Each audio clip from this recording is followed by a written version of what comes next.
this could be Mother Nature's way of sort of basically saying that I think we all got a bit too smart, a bit too quick, and everyone just needs to slow the fuck down, all right? Say please and thank you, be nice, let someone in front of you when you're sitting in traffic and give them a wave. And Sydney really did feel like a country town for a while there, and I sincerely hope that can continue in some guys. This is the Deep in the Weeds podcast. I'm Anthony Huckstep. The food industry offers such a rich journey and career path for so many. Chefs, for instance, know all too well their skills are needed all over the globe. It means they can have new adventures, obtain new skills, and create new experiences for others too. But the pandemic changed everything. And there are those that were about to embark on new journeys that had them halted overnight. Nigel Ward is the chef in residence at Uccello in Sydney. Nigel, how are you going? I'm bloody marvellous, mate. How are you? I'm good. It's good to have a chat. I'm looking forward to what you're going to tell us today, especially the fact that you signed a lease and paid a deposit for a new space in Chippendale, and you were set to exchange literally days after the first lockdown in March. Can you tell us about that period? Yeah, I was so I found the space, and as I was sort of buying a business because the lease terms were really good, and it was sort of ideal because it was actually pretty COVID ideal, really, because I was going to run some, sort of a catering arm out of the upstairs area and do private dining and, do takeaway and all that, sort of have two arms, sort of like a, two-level sort of Fratelli Paradiso style product. And yeah, we were sort of really deep into negotiations, and the business owner solicitor sort of dragged the chain quite a lot, which turned out quite well in my favour. I got to buy him a beer one day if I ever meet him. But I was at a wedding on the Friday, the 20th, and we didn't really want to go to that wedding, to be honest. But it was that sort of awkward period where you didn't want to ruin someone's day, but then everyone was kind of like, we're waiting for Scotty to make the announcement, and then we were there, and we were literally at the reception, and I think it was like no more than 20 inside, no dancing and all this. And I just looked around the room, and we were like, everyone was just so, you know what I mean? Everyone was so close to each other. I just said to my wife, I was like, I think I might just sit outside for a while and, just let this all sort of sink in. And I knew I was coming because my wife's French, and been speaking to a mate of mine who lives over there. And he told me what was going to happen. Before it happened. He's an economist, and he told me the writing was on the wall. So yeah, I'd paid a deposit and signed I was negotiating a lease, and I'd signed a sort of a sales advice, and then this all happened. And I was literally due to exchange contracts on the Tuesday, I think it was, I think it was the exact day that everything got forced into lockdown. So yeah, fortunately I managed to rescind the contract, and then I sort of had to chase the business broker for my deposit back because he was stuck in Chile, and and he couldn't come home with COVID and everything else, and I couldn't make contact with him. But anyway, it all worked out well in the end, and it worked out well, obviously, but it came at the end of I guess it's sort of a 3-year period where I'd been doing some consulting and sort of, soul searching and looking at spaces and trying to find the ideal space, and, fell in love with this one. And it was just so gut wrenching to be there, like just there. And then just, again, something that's out of your control, just, pulls the rug out from under your feet. Well, as you say, you'd spent those 3 years consulting and doing different things, and you'd sort of decided on bricks and mortar. How did you feel in the next sort of coming couple of months about the industry and about your role in the industry? Yeah, that was hasn't been fun, to be honest. I was actually speaking to Dave Cockrell from Cudgegong Valley Olives the other day because he's going to come on board as our oil supplier, and his son Rob, who's the head chef at Bennelong and used to be at Key, he found himself in a similar, slightly worse situation than me, in that he had to fire a ton of staff, or lay off a ton of staff. But Dave was sort of saying, his wife's working and he's there looking after a kid, and my wife's working from home, and I was just there ready to finally have my time because I've sort of she helped me through the restaurant when I had Saga, and so it was my turn to sort of take the front seat with the kid and let her shine. And it was a really bitter pill to swallow. You couldn't really say anything, but like my wife's keeping her job going and working in the front room, and I'm there. They obviously we pulled my daughter Polly out of daycare, and I'm back to full-time parenting, just when it was starting to turn around. Not that I don't love my kid, but I don't think anyone loves their kid 5 days a week. That's why daycares are invented. You need a bit of a break. But progressively it got worse and worse. I got pretty dark like towards the end. Basically, when we put her back in daycare, I started to reach out to other restaurateurs, just saying, does anyone need a hand? Like, I'll come in and be a CDP, whatever. I don't even want to get paid. I just want to, I need to do something. I need to get out of the house. But JobKeeper's kind of put a bit of a freeze on that. And I think they all thought I was a bit nuts. They're like, what's the ex-owner of a one-hat restaurant doing wanting to sling pans on a Friday night? But I was genuine about it. But and then, that didn't work out. And I started just applying for jobs online, which I didn't want to, but I did. And, wasn't even getting phone calls back. I really think people genuinely thought I'd lost it. And I mean, the sort of, the best way I can explain it, I was trying to think about a way to explain it to you, but I like ocean swimming with my mates. Like we do it quite a lot. And I sort of had this image of the staircase that goes down into the ocean. And every time I reached out to ask someone for if they needed help or try and get a job, I took another step closer to the ocean, until a point where I was underwater, breathing through a straw, and it got pretty dark. And then and then old Frank Roberts gave me a call, and he's the group GM for food and beverage of Maryvale, and he's an old fan of my previous restaurant, and we've sort of had chats over the years about doing something, and I've sort of turned down quite a few because I didn't think they were the right fit. But then, when he tells me that they're reopening the flagship Italian on top of Ivy, it's, pretty hard thing to say no to. You mentioned that this period of time has been quite hard for you to deal with, and there were some pretty dark times. What were some of the things that helped you get through that period? It was not much. I did a lot at the beginning. I sort of, I did what everyone did, which is started baking bread and giving it away.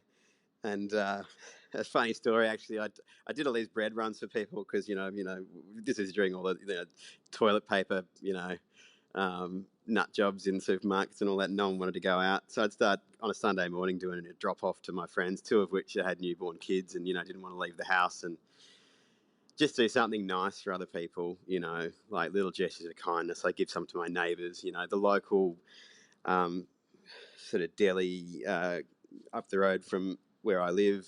They work their asses off, so I'd cook dinners for them and take them in because they were getting slammed. And I actually just, even though in my head I wasn't tremendously happy seeing the joy that my food could give other people, sort of, got me through it. But sort of funny, all my friends tried my bread and they're like, oh, you got to show me how to make it. And, I was like, okay, I'll give you some starter. And they sent me these photos of these horrid looking loaves. I was like, I think we'll call that a bit rustic, hey? And always, but pretty much all of them on the same day, about 3 weeks later, rang me and they said, how do you fix a dead starter? I said, you don't. You just go to the bakery and buy a loaf, I think. Well, many people have loved your food over the years, and particularly Sagra. You made a real impact on the Sydney dining scene. Can you tell us about how Sagra started and what that journey was like for you? Sagra Sagra is like a food party, right? So you have a saga of tomatoes or a saga of mushrooms, and it's basically a celebration of a particular ingredient at its most perfect point in time. And I, like every other person on this podcast, was a bit shit at school and didn't go, and used to hang around at Italian cafes when I was 14 years old, smoking cigarettes and sipping macchiatos and thinking I was in Goodfellas.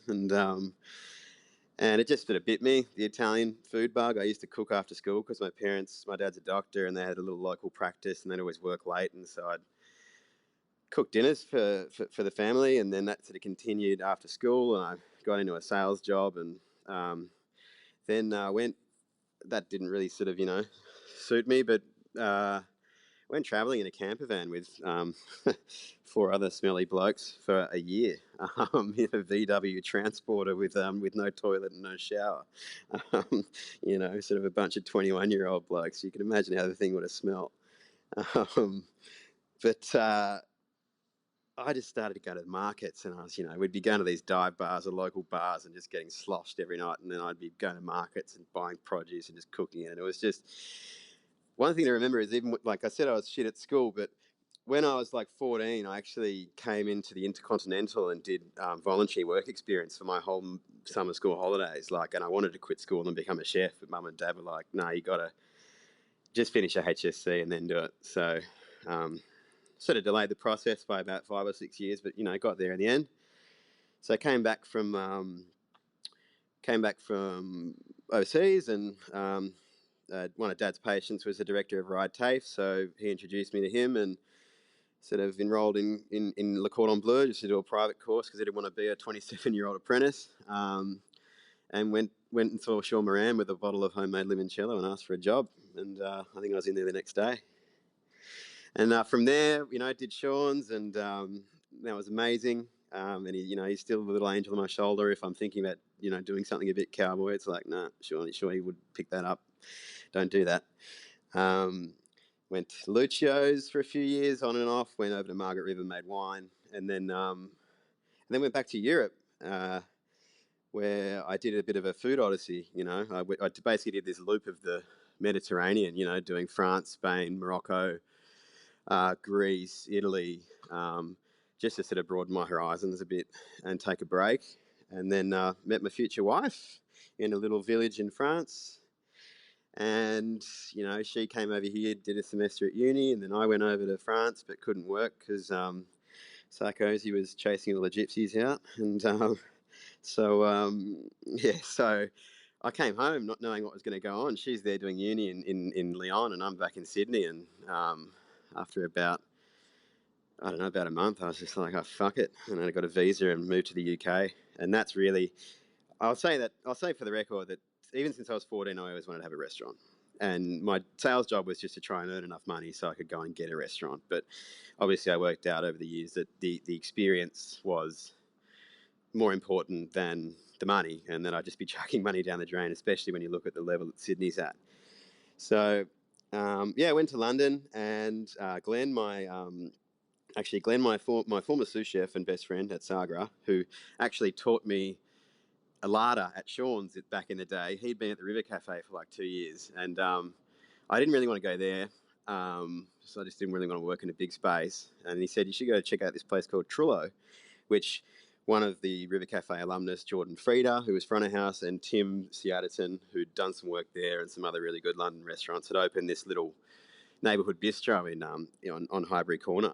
And went and met Timmy, and we got along like a house on fire, and they'd only been open like 6 months. And it was kind of like, I don't know, the River Cafe style food, but, there was freedom of expression. We could do what we wanted. Blake, one of my new, now best mate, who I met there, was sous chef at the time. And then we just had this gun crew of like all sort of, senior CDP, sous level guys that were like either Aussie, Irish or British. And it was just one of those teams when like the kitchen just hums, and it was like that for 2 years. And we just, it was like, I was like, I want to make sausages. And the next day I walk in the cool room and Blake had ordered a pig. It was that kind of thing. It's like, well, we're doing it now. And it was just this amazing sort of fostering of talent and creativity.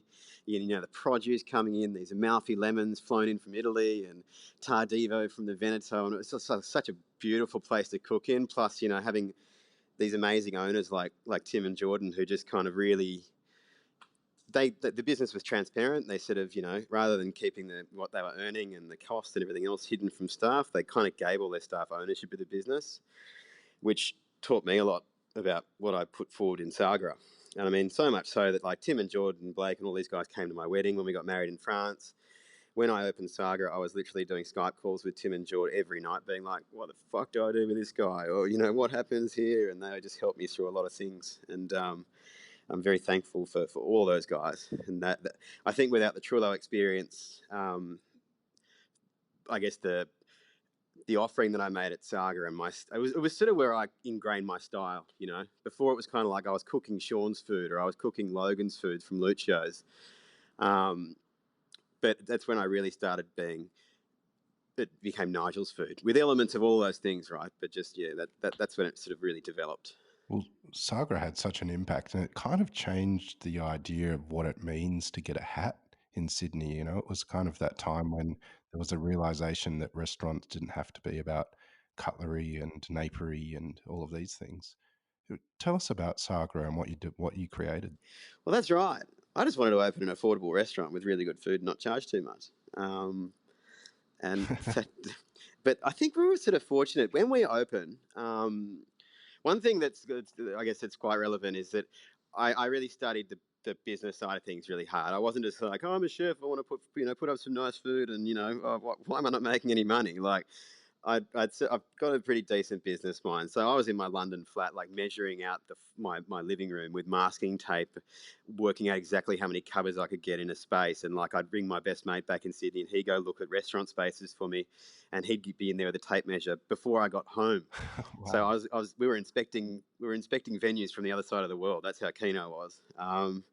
And as far as, I think when we opened, there was quite a few that opened around that time that were sort of the young Turks from the hatted restaurants. There was Moon Park, and Josephine Perry did her thing a bit, and the Acme guys did their thing, and it was just this kind of, it felt a bit like that sort of revolution in Paris, where the young Turks kind of came up, and you didn't give the finger to the hatted restaurant establishment, but it was more kind of like, you know what, I'm just going to do my thing, and hopefully people will like it. And I think that's been an amazing contributor to the Sydney dining scene. But as far as Saga, Saga, it was a bit tough in the beginning because Glenn, my best mate, who was a sous chef, and Pele, who worked under me at Trullo as my apprentice, he actually moved to Australia to help me open the restaurant.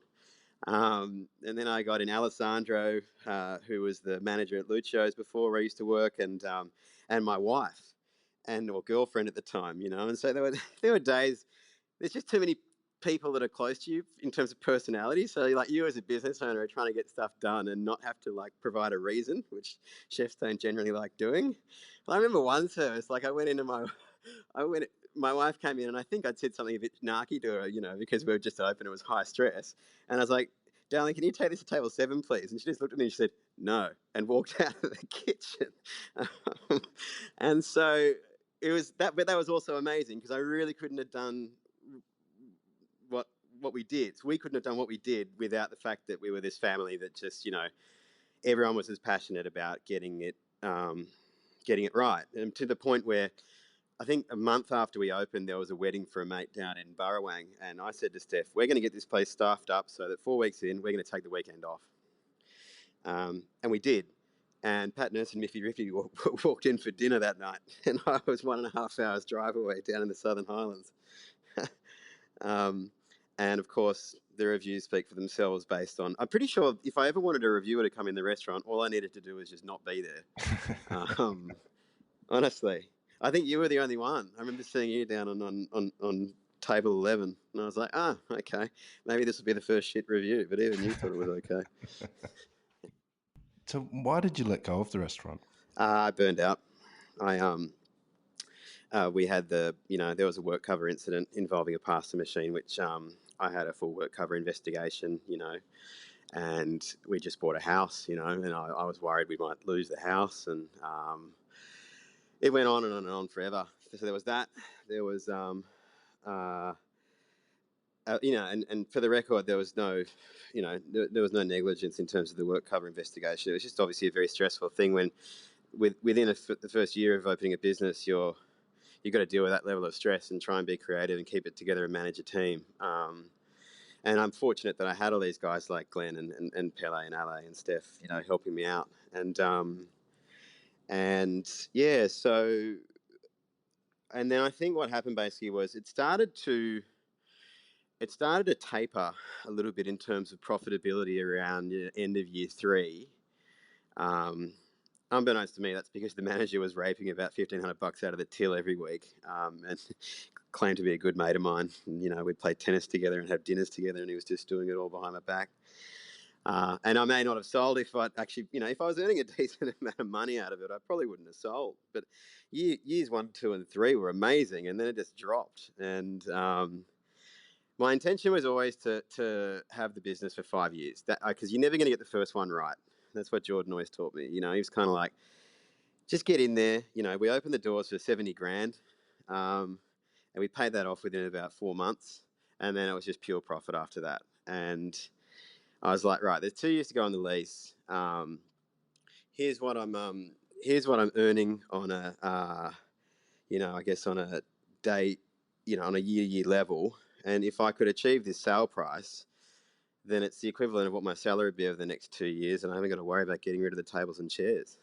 There was that side of it, and it also coincided with the fact that a lot of those key staff, like Glenn and the rest, had sort of moved on. And one thing my dad's got his own practice, medical practice, as I said, and one piece of advice he gave me was that when you're he said, I got into medicine to help sick people. And one thing you'll realize when you run a business is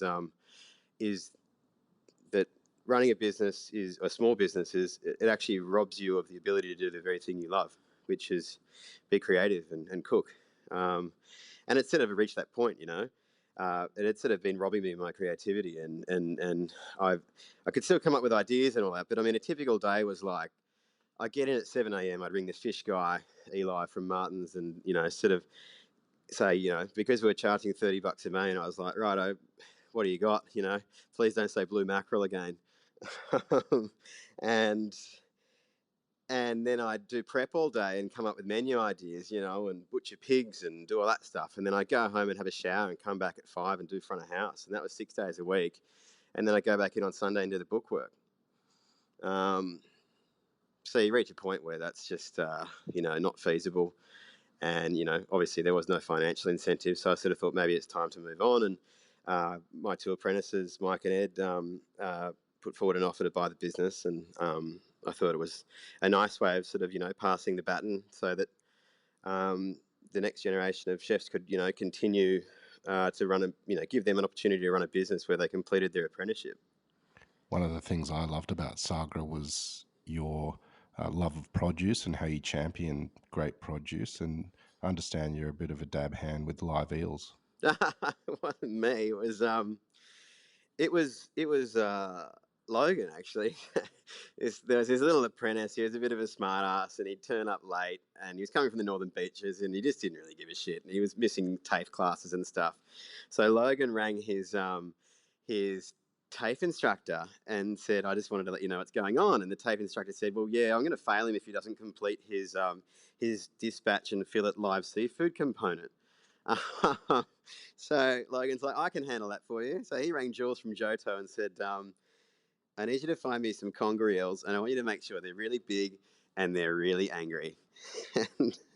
And so they turned in the next day, and then Josh opened the box and just absolutely shat chickens. And Logan explained what to do and handed him the cleaver, and then one thing he didn't tell him to do was to pick it up with a tea towel because they're slippery as buggery. So he tried to pick it up, and the thing just slipped out of his hands and then sort of slid its way under the fridge. And so we're all there going, pick it up. And so he jumps on the floor and he's wriggling around with his arms under the fridges, trying to get this live eel out, and his pants are falling halfway down his ass. And it was just we all had a laugh and a beer about it after. But yeah, Logan reached out. Logan's half Maori, with his big sleeve tats. He just reached under with one arm and picked it up and put it out of its misery. But pretty funny moment. With Uccello, as you mentioned a bit earlier, which is a renowned Italian restaurant by the Merivale Group. How different is what you're cooking there to the days of Sagra? Yeah, it's not that different, to be honest. It's just, I can charge more than $30 a main, so we get to buy some better stuff. The brief Frank Roberts gave me was kind of, we need to up the ante. Everyone's here to forget about their summer woes and be here for sort of 5 hours and that kind of style. And that's what I tried to do. But I wrote 80% of the menu in about 2 minutes, and the remaining 20%, it wasn't me. And when we did the tasting with Justin, even he sort of said, these are the things that stood out to me, and they were all things that were sort of new incarnations of things I'd done at Saga. And he was just like, just do you. So it's just me, and I guess just having that availability to get some super premium produce like they've got on offer at Bert's and Fred's and Mimi's and some of the other restaurants in the group. But I guess the other difference is having a big team. Never really worked in a really big team. It's a bit daunting, to be honest. I think we've got 14 chefs on the roster, that, I guess the definitive thing for me is after all this stuff and, talking about, I guess, quasi-depression and everything else, it's been such a joy just to cook and not to worry about who's going to post the job ad or when do I have to do payroll. It's like, it's just all handled. And so it's just my pen can't keep up, my hand can't keep up with my brain in terms of the ideas that keep coming through. I'm barely sleeping because I'm just so excited to be creative again and lead a team and, pass on that knowledge to the next generation of chefs, like Sean and Logan did with me. And that's a big focus of what we're doing is we're taking some of the graduates from Peter's apprenticeship program, the in-house Maryvale apprenticeship program. I think we've got another 3 apprentices coming on.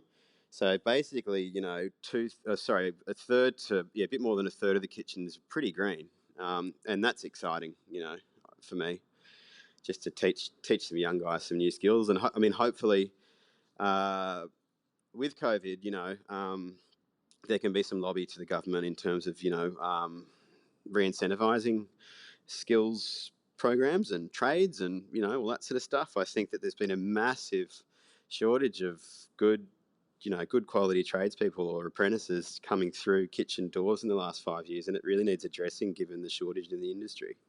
You mentioned how much you're loving cooking again and having a big team. What is Nigel Ward on the plate? Can you give us an idea of some of the things you're loving to cook at the moment?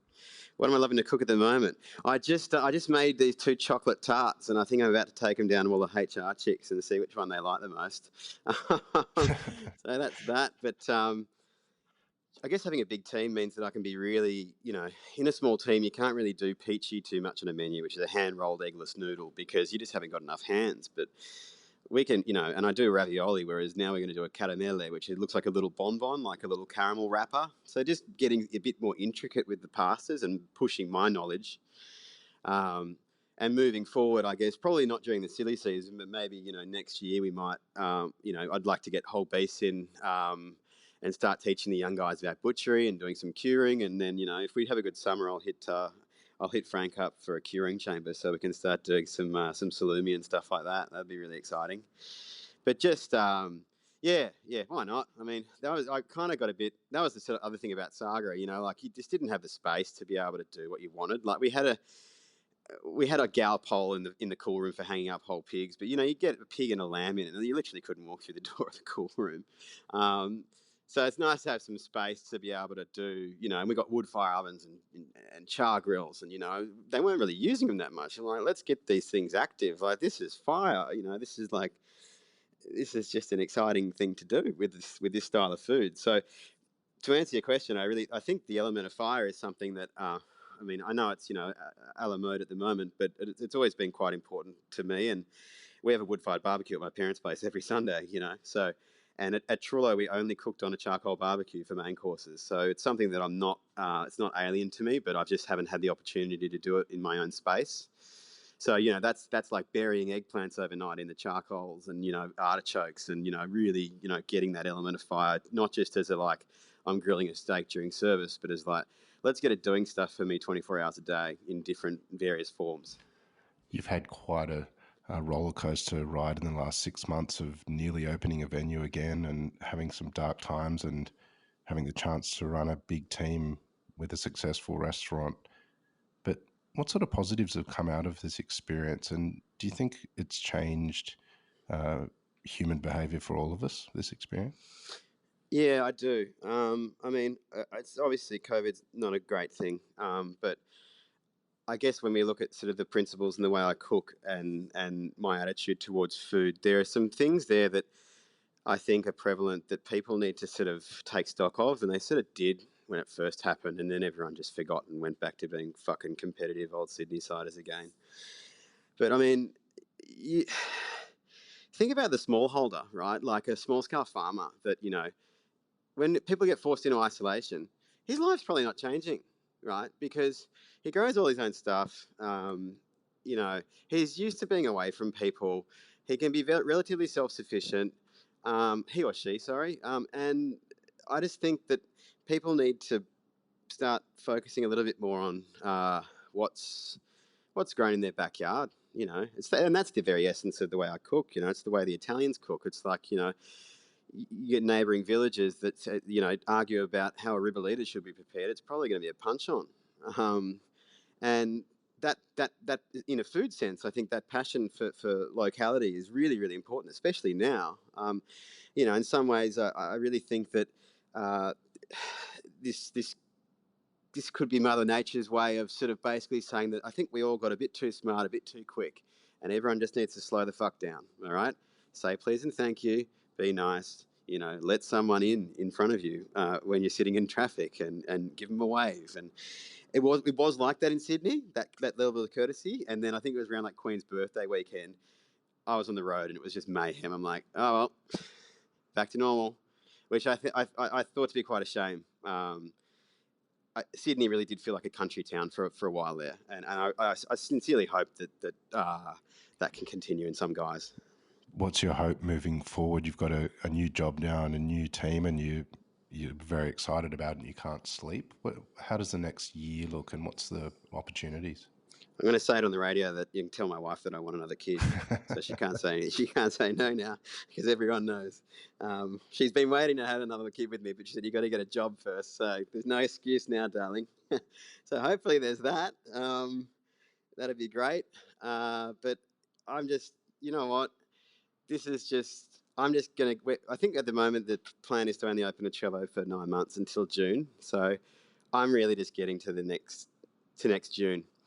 I'm not looking on commercial real estate websites to look for the next project because I actually really am enjoying working here. And maybe in 20 years when I'm 55 and my knees are creaky, I might go and buy a little shop somewhere and just do a love restaurant, until I do myself an injury. But for the time being, I just want to look at the stoves in front of me and just get that focus because, I've fallen back in love with cooking, but I really, I want to have a relationship with her again. Well, mate, you do cook beautiful food, and it's awesome to hear that you're cooking again. We'd love to have you on Deep in the Weeds today. Please keep in touch, and we'll talk again soon. Yeah, mate, and thanks so much. You asked me a question before, like what sort of got me through those dark and difficult times. It really was hearing how there were a lot of peers that were in similar situations and how they dealt with it. So, I really, really, really appreciate what you've done here. Thanks, mate. Keep in touch. This is the Deep in the Weeds podcast. I'm Anthony Huckstep. Stay tuned as we share the stories of Australia's hospo community, suppliers and producers in search of hope during this pandemic. Special thanks to executive producer Rob Locke for making this all happen. Follow us on Instagram at Deep in the Weeds Podcast or email us at podcast@deepintheweeds.com.au. Stay safe and be well.